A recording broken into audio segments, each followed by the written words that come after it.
আজকে আপনাদেরকে একটা গল্প বলতে চাই। একজন যুদ্ধবাজ রাজার কিছু যুদ্ধবাজ ঘোড়া ছিল।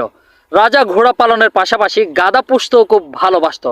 রাজা যখন ঘোড়ার পালে যেতেন, ঘোড়া রাজাকে জাস্ট স্বাগত জানাতো, আর তেমন কোনো তোষামোদী করতো না।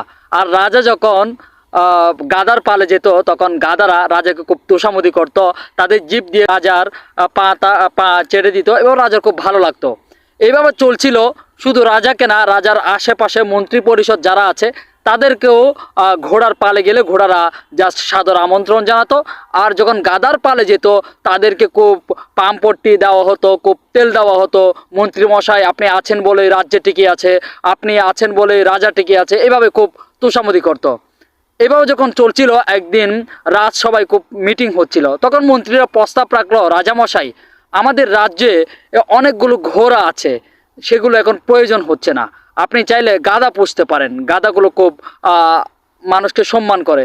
রাজারও খুব ভালো লাগলো, রাজাকেও গাধারা খুব তোষামোদী করে, এগুলো রাজার খুব ভালো লাগে। সেজন্য রাজা কি করলো, যুদ্ধবাজ ঘোড়াগুলোকে বিক্রি করে দিল এবং ওই বিক্রির টাকা দিয়ে আরও অনেকগুলো গাধা কিনলো এবং অনেকগুলো গাধার পালে রাজার রাজপ্রাসাদ খুব ছয়লাভ হলো। রাজা যখন গাধাদের সাথে চলাফেরা করত, তখন গাধারা রাজাকে তোষামোদী করতো, রাজার খুব ভালো লাগতো। এইভাবে বেশ চলছিল। একদিন পার্শ্ববর্তী যে রাজ্য আছে, সেই রাজ্যের রাজা কি করলো, সে যুদ্ধবাজ রাজার আর সিংহাসনে আক্রমণ করে বসলো।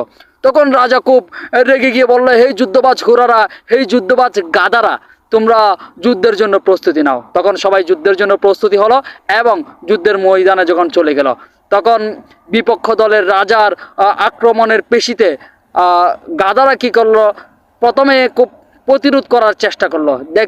দেখতে পেলেও তারা খুব প্রতিরোধ গড়ে তুলতে পারবে না।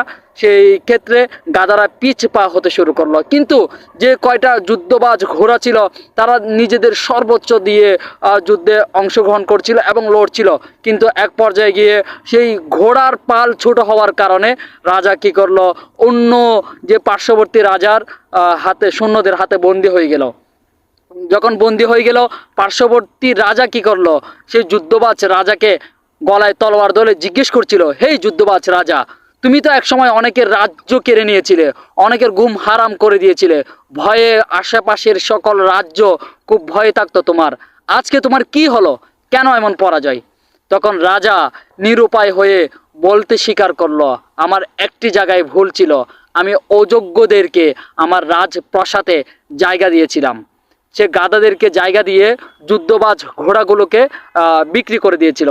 এই এই